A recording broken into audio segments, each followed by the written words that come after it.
Welcome, everyone, to another Brand Doctor podcast episode. I have an amazing guest today. She's considered the referral diva. I love that name. But I had connected with this, her network via LinkedIn. And I talk to you guys about this all the time, how LinkedIn is such an incredible platform to, connect with like-minded entrepreneurs. And so Virginia Muzquiz came across my feed one day and I said, we need to have you on the show. So without further ado, I want to introduce Virginia, the referral diva, to the show. What is going on? Hey, not much. I'm here and overcoming technological difficulties, but hey, right? That's what we do. We pivot. We made it happen, though. Yeah, you betcha. We made it happen.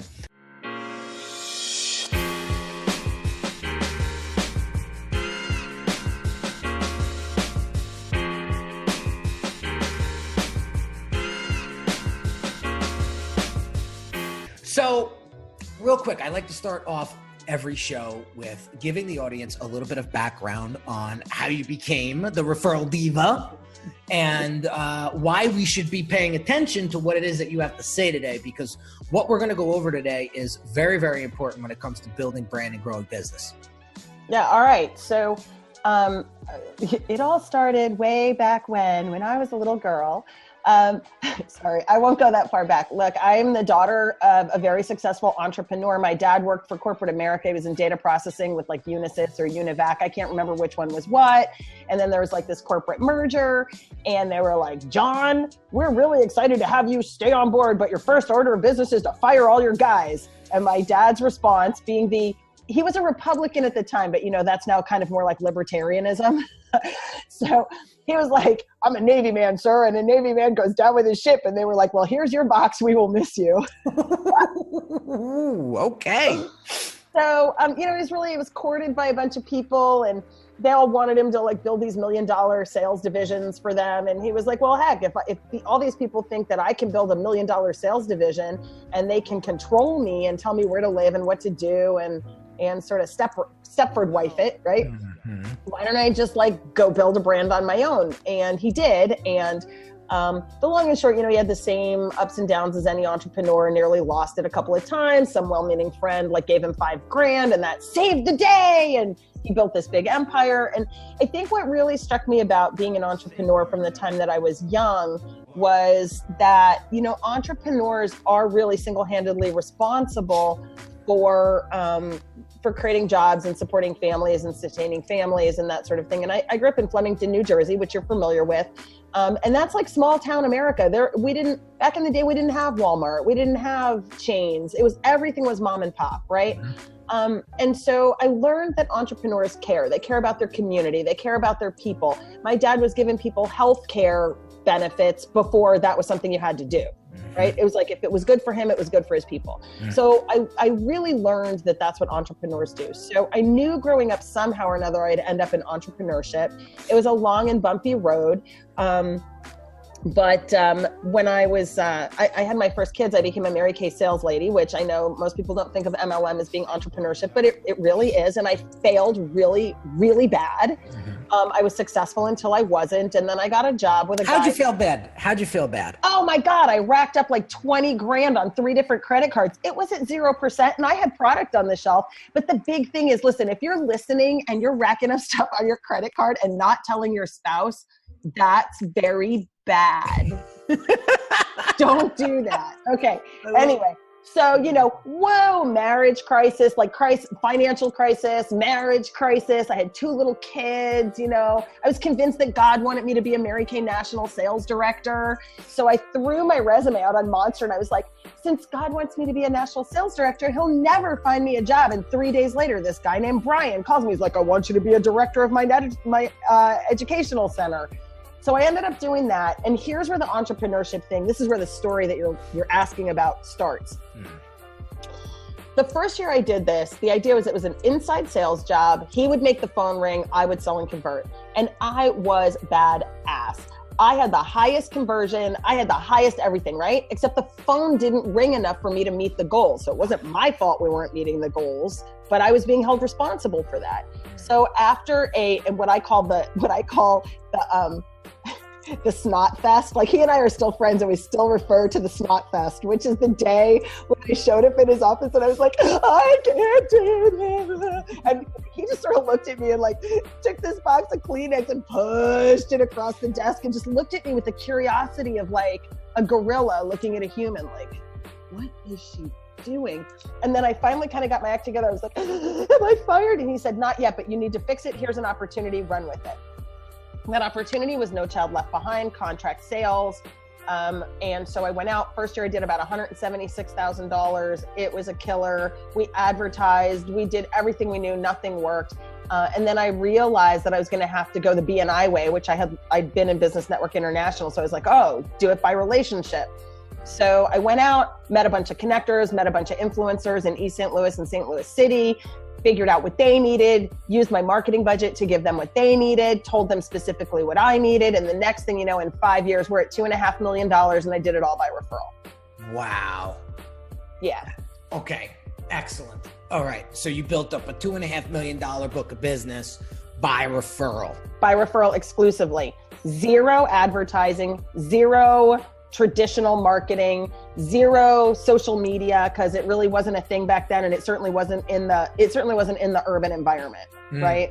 So yeah, it was all guerrilla, word of mouth. I created a board of individuals that I said, look, we're all like out here trying to help, and we're not like, some of us have resources that other ones don't have. So let's do a mastermind and let's get these healthcare people and these ministers and the food banks and all these other people. Let's get them all together and let's have a consortium and let's share resources and like, let's help these kids. Brought my competitors to the table. I mean, we killed it. It was great. Everybody made more money. More kids got served. More kids had healthcare and food, and we did great things. It was terrific. Oh, that's phenomenal. All right. So I have a question for you. So yes. When folks are out there, entrepreneurs, small business owners, whatever you want to call them, you know, they're out there trying to network and they're trying to build up more business and more brand. Where are we going wrong? What are these common mistakes that these folks are making that is stunting their growth? Man, the first one I think, so there are a lot of them, but I'll try to focus on like 3 or 4. One of the really big ones is selling. It's going out with the intent to get business. I'm going to go out and get business. Look, I did that in Mary Kay. It's called warm chattering. You walk up to somebody and you're like, hi, I'm with Mary Kay. Try my samples. Can I call you? And, you know, it works a little bit, but what's really the whole notion of selling and going to get a client is never going to work, because there's not one single person that's at a networking event who's buying anything. They did not make a list like, ooh, I'm going to go to the chamber social. Hope I can connect with some branding experts and a referral marketing person. And you know what, man, if I could just find somebody who, a banker, gosh, I wish I could meet a banker. Nobody does that, right? Nobody does that. And we're not going contracting for people's services. So if you're just going selling, you may as well just stay home, because it's not going to work. So that, I think, is the number one most massive mistake. And here's how you know that people are selling. You want to know what the number one indication that people are selling? They hand you your business card when you didn't ask for it. Ooh. Sorry if you've done that, Mr. Brand Doctor. Mistake number one. Well, here's what I wanted to talk to you about, and I kind of mentioned this to you offline, and I was like, I gotta talk to Virginia about this. So I am actually not that guy who whips out the. I'm so glad. Yeah, I'm not that guy that whips out the business card and is like, hey, you know, here's me, right? I'm actually the polar opposite. Right. I'm not even afraid to say this. I'm so shy, believe it or not. No, I get it. I am super, super shy, because in my mind, I do not want this person that I'm speaking with to think that like I'm out to close them. Yep. And I've dealt with this, like, I don't know how to get over that. And so I've been struggling for every time I go to one of these networking events. Like, I love being around people. I love meeting new people, but I get this shyness. I don't know how to overcome it, because in my head, I'm thinking, well, I don't want them to think that, like, I'm over aggressive or I'm trying to close a sale on the first date, or, you know, so like, I know I'm not alone when it comes to this mindset, because I've had people say, dude, I feel the same way. I don't know what to do. So you're the perfect person to talk to about this. So like, when you go into a networking event or a situation where, you know, there's possibilities all over the room, right? How do you come in and position yourself properly? So it's a mindset. It's a mindset, right? And this is really interesting because, you know, your behavioral style type is a driver, right? Like, you're a fast talker, get her done kind of thing. And we have learned to be really gun shy because people think we're like too much, too fast, too bossy, too whatever, too pushy, too. We have the TOO after, like, before our name everywhere we go, right? And so we've learned to be like, okay, I wouldn't want to be like too anything. And that sucks as well, because we're being inauthentic. We're being completely transparent about not wanting to be pushy, so people think we're pushy anyway. So it's a huge conundrum. So here's the deal: trade selling for service. Okay? And the service that you're providing, if you're gonna do this right, okay, you're gonna have to. Joe Sweeney wrote a book called Networking as a Contact Sport. He said networking is the art of connecting with people to get things done. Okay? So when you're out networking, instead of selling, be a solution provider. And here's how this works. Right now, if I said, pick up a pen and write down 10 problems, 10 things that are on your mind, 10 things that require a solution, 10 things that keep you up at night, whatever, we could all make a list, right? But we're not working on all of them at any given time. We're only going to really, if we're all trying to work on all of them, those are the people that are like doing this and never getting anywhere. The hamster wheel. If you're going to get somewhere, you just pick the one that if you solved it, most of the other ones would be easier or completely unnecessary. And thank you, Gary Keller, for the one thing, right? And you fix the thing. So my standard question when I'm talking with people is, hey, how are you? You know, what brought you here today? Most people do not say, I wanted to sell some insurance, you know. But so you start getting into that conversation, you say, you know, let me ask you a question. What's the one thing, if you solved it, like if you like cleared it, smack off your plate, what's the one thing that you would work on that would make everything else easier or obsolete? It is the question in Gary Keller's One Thing book. So I just started using it when I'm networking. And people are like, oh man, well, like I'd hire a virtual assistant, or, you know, they'll tell you what their top of mind problem is. Solve it. And that sounds like this. Hey, Henry, I might have a solution for you. Give me your business card. Let's have coffee and talk about that. I get your business card the next day or that night. I follow up and say, Henry, it was so great to meet you. I've got a couple of ideas on this virtual assistant thing. I've got some time for coffee this day or that day. Or here's my calendar link. Set yourself up. Let me buy you a mocha. So you don't actually solve it right then and there for them if you had a solution right then and there for them. No, because I don't actually have a solution yet. Okay. Let's just say, let's continue on the virtual assistant thing. Okay. So you need a virtual assistant. Right. I know 9 of them. Okay. So I can be like, and you can meet Susie and Freddie, blah, blah, blah, blah. Or I can sit down and say, all right, you think you need a virtual assistant.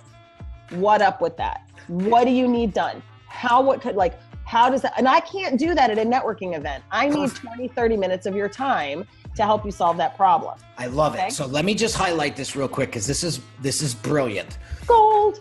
Virginia basically lives by my philosophy that I've gotten from my mentor Blair Enns and Christo, and it's prescribing and diagnosing. You do not prescribe a solution without diagnosing a problem. Bingo. And so what Virginia is saying is you're committing malpractice if you are to prescribe a solution before diagnosing the problem.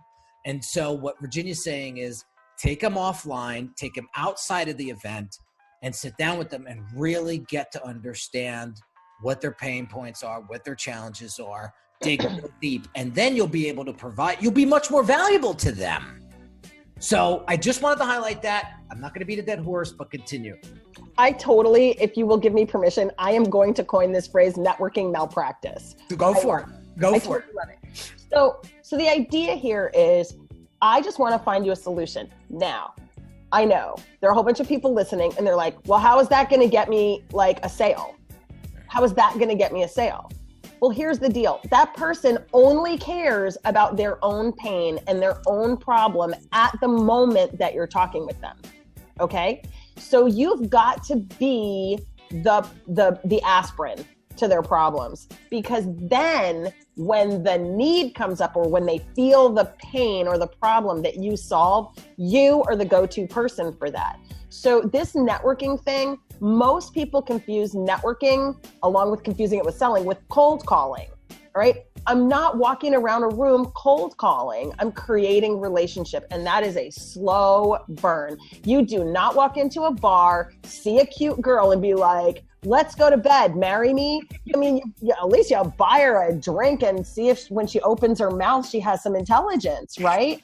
And I'm not going to walk up to some guy and be like, hey, I'm going to want to talk to him and see, are you intelligent? Do you have qualities that I like? Do I want to even have you in my life? You don't marry somebody until you know whether or not you want to live with them for the rest of your life. So your network is a lot like that. There's a book called Who's in Your Room?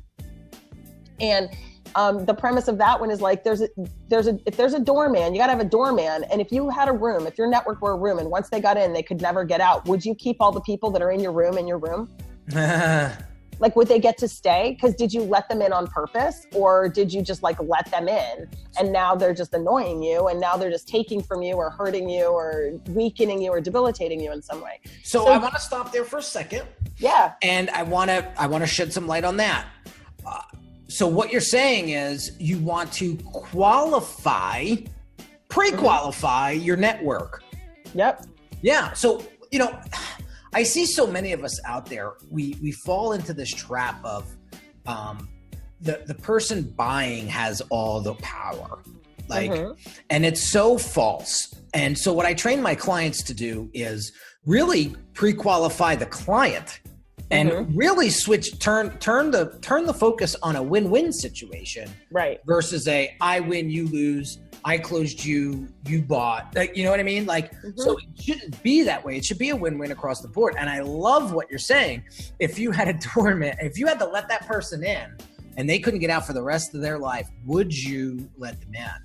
And I never thought of it that way. And it's just a different way of seeing it, but it's really visual to me. Like, I see that client, like the client that's not a good fit, never getting out of, my parameter. Forget it. It's like a nightmare. And they're always the ones that want more. They want you to deliver what you don't deliver for less money than you charge. And it doesn't matter. A lot of us train our people that way, right? Like when we're first starting out, we'll take anything because we have to pay the bills.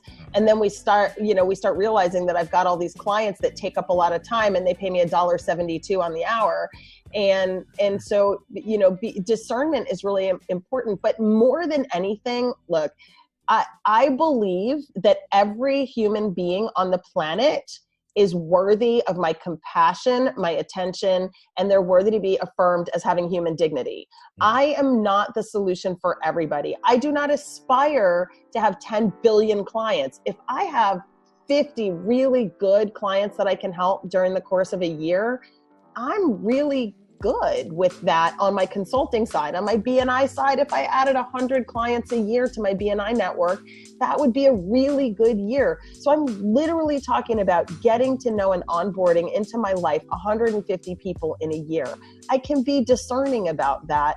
And as long as I'm talking to enough people with the right intention, then I'm good. The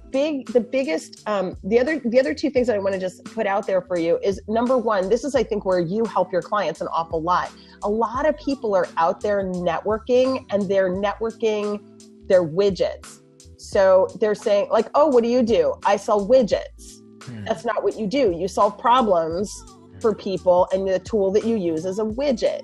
So most people are, oh, I'm an attorney, and everybody attaches attorney, and they go, oh, I don't need an attorney, and they walk away, because what they're saying is, oh, you're an attorney, I'm not buying attorney today, and now they've tuned you out. Because you have literally just said, hi, I'm selling my service, when you give yourself the label. So you've got to have a brand, and you've got to position yourself as a connector while you're networking. And the way I do that is when somebody says, ask me what I do. So what do you do, Virginia? Hey, Henry, thanks for asking. I make it my business to connect the people I meet to the people they need to know. I want to talk about who you need to know. So what's going on in your life? That's it. So you just flipped it. Some of the most astounding people have when I've said, who do you need to know to make your life easier? Who do you need to know to make life better? Who do you need to know to achieve your goals? They're like, apparently you. And I get one-on-one coffee meetings with heavy hitter influencers because of that question. And it's because I'm not interested in selling anybody anything. Look, if I have a conversation with somebody and it turns out that they think what I do is sexy and they want to have a conversation about it, yeah, I'll help you. And I'll also tell you if my solution is not going to fix your problem. I've turned down more money. I have walked checks. People have gotten up, gone to the back of the room in a group selling situation, written me a check for $2,000. And I've literally taken that check and said, let's make this check out to Henry. Because you don't have a networking problem, you have no brand. And because you have no brand, you have no business. And I can't help you networking, not business. So go to Henry, get a brand, get a business, and then we can have a chat about how you then can use networking to build the brand, right? So I have no problem turning away money that isn't mine. Because you know what? Here's what I know. Once I did that, guess what's happening after you build her brand? Comes right back to you. You're sending her back to me because now I'm the next logical solution. And when you meet somebody and you're like, look, you already have a killer brand. Your problem isn't your branding. Your problem is the way you present yourself, the way you show up. So let me send you over to Virginia so you can start being your brand, because it's about transforming yourself into your brand and being a connector. So I think that's another really big one, is running around prospecting instead of marketing. So you need to be a walking marketing message, just like your social media is a marketing message, your website is a marketing message, your Twitter is a marketing message, your blog is a marketing message, your collateral has your marketing message. You need to be a walking, talking brand message for yourself. So and then you have to influence other people to say the same stuff about you. So focus on the solution. Not the widget, not the feature. Focus on the solution. What exactly are you solving for that particular individual? That's the key. And I think many folks get that mixed up, or they don't focus on it enough, which again, like you said, they get the reaction, the person tunes them right out. Oh, I'm not in that market. I'm not in the market to buy a brander right now or an attorney right now. Peace. And then you're sitting there like, what'd I do wrong? Well, you didn't focus on the problem. So I love that. I love, or the solution, the outcome. What is the end result, the end desired result? And what are they seeking? Yeah. So ask them the question. Yeah. What are they seeking as the end result? One of the things I tell folks all the time is, the symptoms, right? I come in and go, wow, I'm not making enough money. I'm not attracting clients. And you look at the brand and you go, well, that's because their branding sucks. Well, if you go in and say, if your branding stinks, call Henry. No, you say, if you're not making money and you're attracting all the wrong clients, call Henry, because the symptom is I'm attracting all the wrong clients. I don't know that my branding is the problem. Right. Or if you try to sell me branding, I don't want it, because that's not my problem. My problem is I'm attracting all the wrong people. Right. Or you already know the issue and you're not providing, the person speaking to you is not providing value because she's only telling you what you already know. And so the way you really define your value perception is by the value of question that you ask. So the better question you ask, the better answer you're going to get. And that person's going to be like, oh, that person really provided some tremendous value because I wasn't thinking on that level. I had a quick scenario on Friday. I had a client call. It was an introductory consult call, and I asked the question, what are 3 objections that your prospects give you every time you get on a sales call with them? Time, money, and I don't know if it'll work for me. Tried it before, it doesn't work. Right. And so, but he didn't have a clue. Wow. Like, well, I don't know. He's like, I never thought about that question before. So here we go. You know, your messaging, your branding, that experience is not positioning you in the right way for those folks to look at you and be like, I need him in my life because I know when I invest in him, he's going to change it for the better. Yep. Right. And so how do you become that person? How do you become that individual? You know, these questions, you know, the answers to these deeper questions. So those are the things that provide value. People are like, I hear that tossed around by all the influencers these days, provide value, but I don't know what that means. It is. It's such a catch-all BS word. It becomes so cliche and so campy and kitschy. You know, here's the thing. When most people are thinking selling, and we were all trained the traditional, you know, build rapport, do a need, the needs phase, the solution phase, the objection phase, the follow-up, the sales or follow-up phase, right? And I always say, you know how to abbreviate follow-up? It's F/U, right? You know why? Because that's exactly what we tell them when they tell us no to the sale. Well, you didn't buy my stuff? I'm not following up. F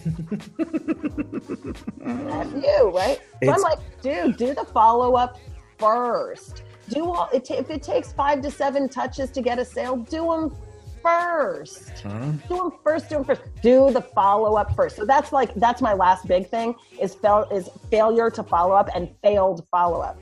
So I have a little gifty, so we don't have to like talk about it. I have a little gifty for your friends that are listening. Oh, that's awesome. At my website at masterconnectors.com/follow-up, you can download my 10-page faithful follow-up guide. It has a 3-step follow-up process with resources, editorial calendars, like recommendations, ways to DIY, ways to have it done for you, like all kinds of resources for creating a system for following up that will get you sales.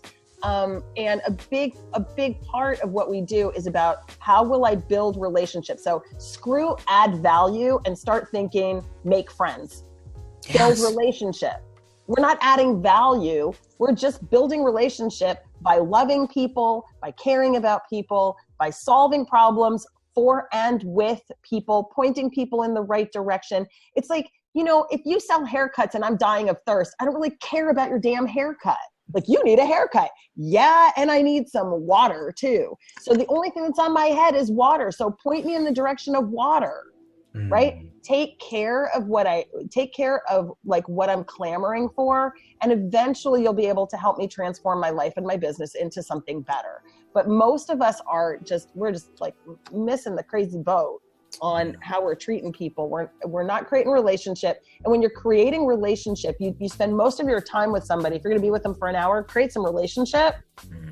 Then say to them, so if it's okay, tell me what's on your mind. Like, tell me what's hurting your heart. Tell me what's in the way. Tell me why you can't meet your goals. Tell me what keeps you up at night. Talk to me more about that. Wow. Unpack that for me. What does that mean? Right? And then when they get to the bottom, you say, listen, I have a couple of options for you. One is to work with me. We can talk about what that might look like. One might be working with my friend Henry, you know, and another one might be working with my friend Angie. Here's what I do. Here's what Henry does. Here's what Angie does. Which one of those do you think solves your problem? So instead of offering them my high-end, middle-end, low-end solution, I'm going to give them a referral relationship coach. I'm going to give them a marketing branding coach, and I'm going to give them here's how you set appropriate boundaries for yourself so people stop walking all over you and you have time to run your business coach. Which one of those? You have all 3 of those. Which one is the first one you want to solve? And they tell you that. You say, great. So first I'm going to send you over to Angie. Now, between me and Henry, do you feel like you have more of a branding problem or more of a networking problem? Well, more of a networking problem. Great. Once you finish up with Angie, I'll let Angie know that when you're done with her to send her back to me. And then when we're done, I'll send you over to Henry. I mean, it's really easy. Yeah, and you're keeping work with me, then I do my 3. Well, it would look like this, or this. Right. And again, you can't be everything to everyone. Mm-hmm. And that's one of the things that I had to learn early in my career. I tried to be that, and it blew up in my face, dozens of times until I finally said, all right, Henry, this doesn't work. You have to sit back and you have to think now, what exactly is your superpower, and what exactly can you do basically with your eyes closed? Now that's how I said it to myself, and provide tremendous value to the folks that invest in you. And that's where I found the branding, the design, the identity, the strategy behind it, and all of that. So when I was able to focus in on that, folks that want just one-off design work and just like quick stuff, that's not a good fit, because you're not creating that foundation. You're putting a Band-Aid on things. Right. And, if they want that kind of solution, I'm not the right person. So here's a friend, right. They'd be more than happy to take that one-off design work. Right. Mm-hmm. So, but you keep it in the network. You keep it, my mentor calls it the 10%, hashtag 10%. Mm-hmm. So he's got a network of folk, and anyone that he refers over, he gets 10% of the sale. Mm-hmm. I thought that was fair. Hey, you know what's fair? What people agree to. That's true. That's what's fair. Absolutely. That's it. Absolutely. That's it. So if people agree to, sometimes I think referrals for referrals. Sometimes I think referrals for money. Sometimes I think referrals for favors.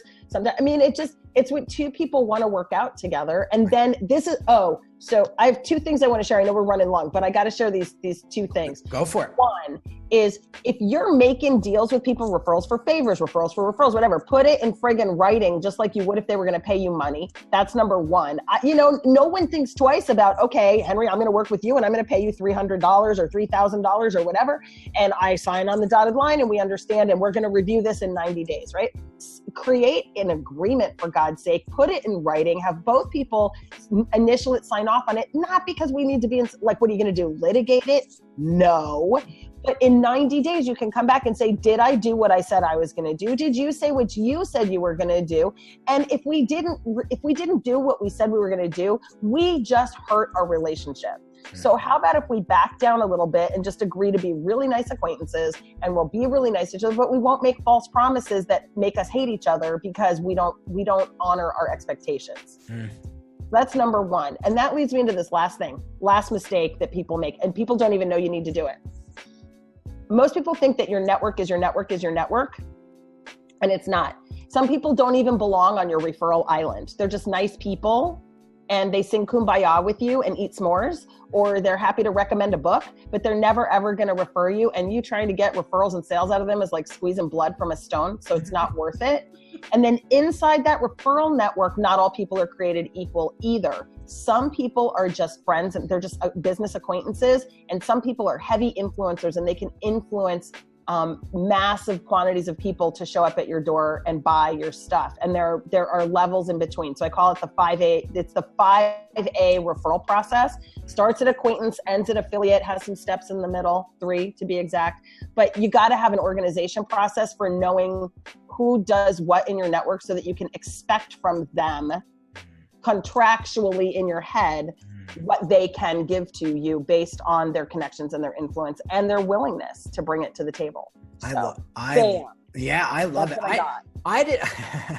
Virginia, you're awesome. It's amazing because networking is a science. I mean, it's a science, but one of the things that I really want to shed light on again is you're probably the 4th or 5th consecutive guest on the show that has reiterated the impact of relationship building in building brand, building business, and so on. And if those folks that listen to this podcast consistently aren't picking up on that, I'm just here for a little quick reminder that relationships are everything.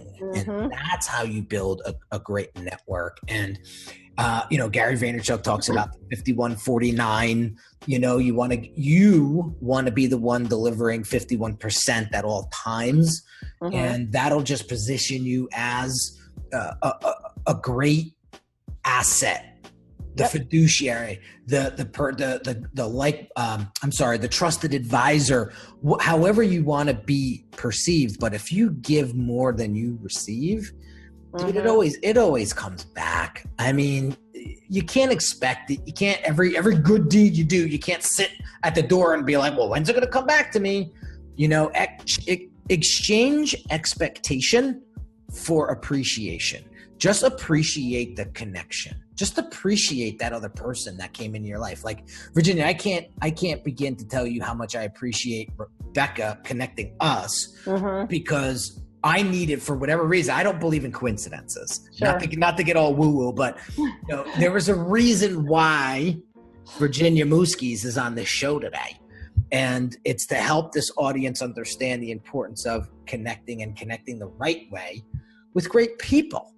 And so I can't thank you enough for spending 35 minutes with us today. And I think we hammered it. I mean, I love your energy, so I'm rolling with it. Like, I talk a mile a minute. So do I. You know, so download the Faithful Follow-Up Guide, and I'll get you all of this like over a few emails So give them that link again. It's masterconnectors.com/follow-up. Perfect. Yep. So there you go, guys. Another podcast episode in the books. Virginia, thank you again for coming on the show. Thanks so much for having me, Henry. It's been awesome. Absolutely. I love your energy. Keep doing what you're doing. I'm telling you right now, this ain't the last time we're going to be talking to each other. No, because you're coming on Passion, Purpose, Impact, right? You're going to be a guest on my podcast, right? This podcast thing, like, maybe we need to go offline with this. This podcast thing takes networking to a whole other cosmos, man. It's not even another level. It's like another universe. When I tell you, it's just a matter of finding the people that can help you execute it. I wanted to, not to go off tangent here, but I wanted to podcast for a long time, and I was so afraid because I didn't have the production team behind me. I didn't want to do it myself. And then I found my production team, and now I'm able to leverage that production team and use and offer the service to my clients with that production team, because they did such a splendid job with me. But I was just at the bank today, and I was telling the teller how podcasting, we were talking about visual learner and auditory learning, and you know, we did a little exercise in the kiosk there, and it was so funny. He goes, "You're an auditory learner." I said, "Yeah, kind of." And I said, "That's why I do my podcast, and that's why I listen to so many podcasts, because I'm able to do other things while I'm listening, and it's just able to." But yeah, I've built such a tremendous network of phenomenal folk just by being a guest and having them co-host on my show, and it's just been amazing. And so I'd be more than happy to come on your show. I'll send you the link, and you can go through the happy process. Hey, have you been to the Steve Olsher's New Media Summit? No. Oh God, Austin, September 11th through 13. You got to be there. Okay. You got to be there. Best networking ever. Now you're going to be there? I'm going to be there. Yeah. Okay. I wouldn't miss it for the world. All right. Very cool. Well, yeah. There you go, guys. If my schedule permits, I might see you there. Very good. Awesome. So real quick, I just want to thank everybody for listening to the show again today. And just a couple of things. If you haven't subscribed to the podcast or subscribed to the YouTube channel yet, I invite you to do that. And I thank you in advance for that. If you haven't shared this content, if you find it valuable with friends or colleagues, and if you haven't written a quick little written review on iTunes, I just want to encourage you to do that. And thank you again in advance for that. You don't know how far that goes for me personally and professionally, and helps drive this content and this podcast forward to helping all of you guys create a tremendous brand and business for yourselves. So thank you again for tuning in, and I will catch you on the next episode. Take care, guys.